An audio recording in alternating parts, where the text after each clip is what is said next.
Hello, today I will be brewing an afternoon wheat. I'm really excited to do so. It's my very first time. And please stay tuned for some directions. All right, so our beer making begins. I am currently heating my water up to 160 degrees Fahrenheit. Once it reaches that heat, I will go on and add my grains to begin the mashing in step. Please stay tuned. So now that my water has reached 160 degrees Fahrenheit, I'm now adding in my grain, which will most likely lower the temperature to about 150. And throughout this process, I will be stirring. Trying to get all of it in there. I'll be stirring occasionally for about 60 minutes or so. Trying to make sure all of it gets inside. All right. So the grain is now in this 160 degree water. Here's my handy dandy spoon. And I will stir.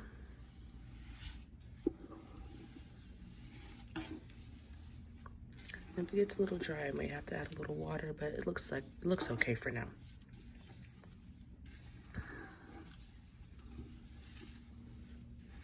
And this looks great. So we'll do this for about 60 minutes. So stay tuned for the next steps. Okay, so the 60 minutes is now up. I will now begin the mashing out process before I start the sparge process. So I've upped the heat. It's maintained 140 degrees throughout the 60 minutes. I'm now upping the heat to 170 degrees Fahrenheit to begin the sparge process. And in the meantime, I have water heating up here. I don't have that many pots. Water heating up here to 170 degrees to again continue with the sparge process. So more to come. Okay, so now that the water is heated to 170 degrees Fahrenheit, I have my mash and my strainer ready to begin the sparge process. I'm alone, so I won't be able to actually videotape this part, but I will show you the after. Okay, so I was able to fit all the mash into the strainer. You now see wort in the bottom there. I am about to do the water next for recirculation, and stay tuned for the next steps. So just an update, I'm almost done with the extraction of the grain sugars, which is the process that I'm doing now, pretty much taking that water that was heated up to 170 degrees Fahrenheit and putting it through the grains. I'm almost done with this process. And at that point, I'll go ahead and recirculate the wort.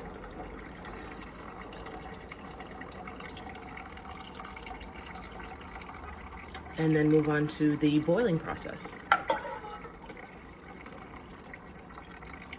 which is the boiling of the wort. Stay tuned for the next steps. Okay, so now that the sparge process is finished, which was the process of straining the sugars through the grains and creating a wort, which is what you see now, I am starting the boiling process. My stove is on high right now, and this is about a 60-minute process as well.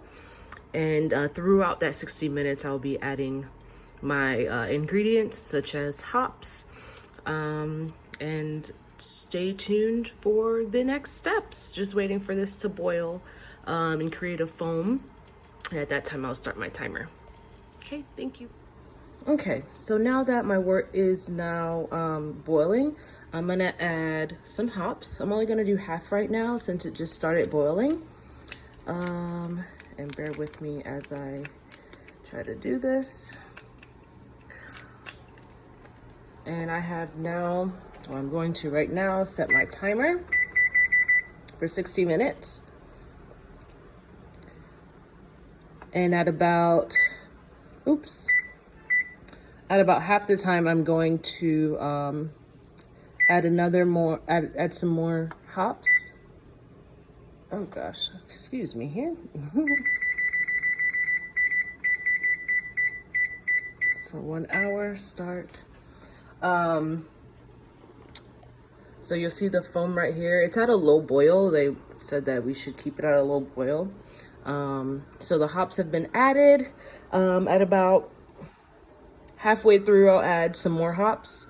And then at the end of the 60 minutes, we'll go from there. So more to come, and stay tuned. Still in the boiling process. I am about to have about 15 minutes left. I'm about to add another, just some more hops. There it goes. There she goes. A couple more. I have a little bit left. I'll probably actually just, we have a little bit left. I'll leave that for once the 60 minutes is actually up. Excuse the sirens. And oh my goodness, sorry. But yes, so I have about 15 minutes left, just under 15 minutes left on the clock. As you can see, the wort has evaporated some, so hopefully I still have enough to fill the gallon. Worst case, once I'm actually starting the fermentation process, worst case scenario, I'll just add a little bit of tap water to fill it completely. But I think I'm in good shape. Again, just under 15 minutes left, under 14 minutes now, and then the fermentation process begins. Stay tuned. Okay, so now that my boil has, the boiling of the wort has ended, that process is done. I've done my 60 minutes. I'm now gonna transfer this entire pot into the sink, which is full of ice, to bring the temperature down to a 70%, not 70%, I'm sorry, 70 degrees Fahrenheit before I put it into my jug. Stay tuned. My wort is now sitting in ice. It's not a lot of ice, so I'm hoping it doesn't take too long, but we'll see. I have my ice maker working, so if possible, I'll go ahead and add some more ice. But now it's just a little bit of waiting until I transfer my wort. Okay, so now that my wort has cooled down, I am ready to move everything to the fermentator jug. So I'm alone, so I can't videotape while I'm doing this, but please just hold while I do the transfer. Stay tuned. Okay, so it looks like I may have boiled a little too high. I've only gotten about half a gallon, so I'm gonna go ahead and add some tap water to at least get to the gallon line, which kind of worries me because that seems like a lot of water to add. Maybe I won't do all the way, maybe at least to like the crease. I don't know. I'll really just see when I'm doing it. Just don't want to lose, don't want to dilute it too much. So stay tuned while I go ahead and get some water in here, and then we'll go ahead and add some yeast, and then continue on from there. Okay, so I went ahead and filled it up just below the little crease line here. At this point, I'm gonna go ahead and pitch the yeast in the bottle, and then go wash my hands and do a little shaking, and just stay tuned for my next steps. Alrighty, so I'm in the process of pitching the yeast, which I will go ahead and do right now. I've already washed my hands, so they're ready to shake, shake, shake. Again, me being alone, I can't really record me shaking, but actually I might just go ahead and stand it up. I'll see what I can do. But stay tuned. Okay, so I shook the gallon to essentially activate the yeast after putting it in. I'm now going to put on my sanitized top.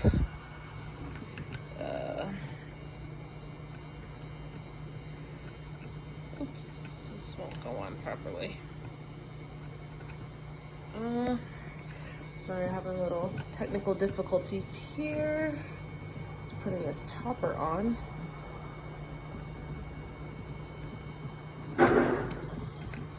Okay, I'm gonna have to put this on hold for a moment while I put this on.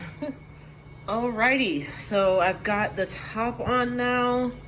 I'm going to put my tube in. I'm just gonna put in about 1 inch into the hole, and then the other end will go into my sanitizer, which I found a little bit easier to put it in a glass versus a bowl.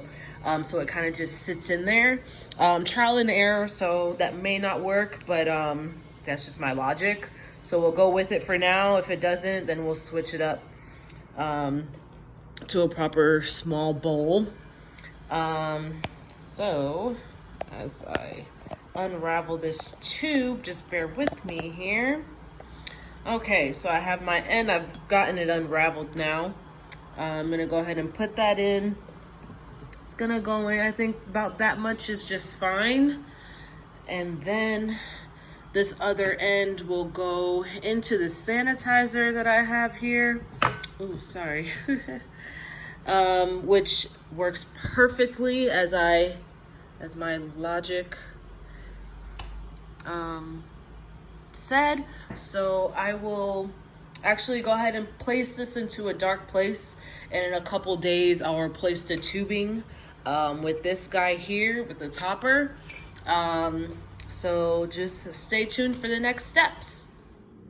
Okay, so we're about 48 hours later. As you can see, the bubbles have subsided. So looks like fermentation is at its highest point right now. I still have the tube in the sanitizer. What I'm gonna do now is replace the tubing in this sanitizer with the airlock, and I'll show you that process as soon as I get it in. Stay tuned. The sanitizer, I put some sanitizer in the airlock up to the fill line here. And what I'm doing is literally replacing that with where the tubing was. And I will place it back into its dark space for 2 weeks. And just in time for some bottling. That's all I have for you. Stay tuned. See you in 2 weeks. Okay, so it's 2 weeks later. I have my bottles ready. I have just sanitized them. So I have my bottles ready to have some beer in them. Here is my honey and water. And then here is my beer. So I'm about to begin the siphoning process in just a moment. We're ready. So I will now begin the siphoning process. I've transferred my honey and water into a bigger pot, being that I'll be siphoning this beer into the pot. I have my sanitizer inside of my tube, and it's been connected to the raking tube, and then my clamp is ready to go. So in just a moment, I will begin the siphoning process. Okay, so as you can see, I'm ready. I'm gonna go ahead and take this thing out, my air tube, and I'll undo this.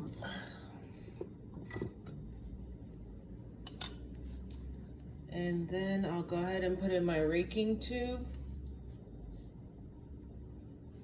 And I just have to be sure that I don't put it all the way so it starts sucking up the yeast at the bottom. So this is kind of awkward, but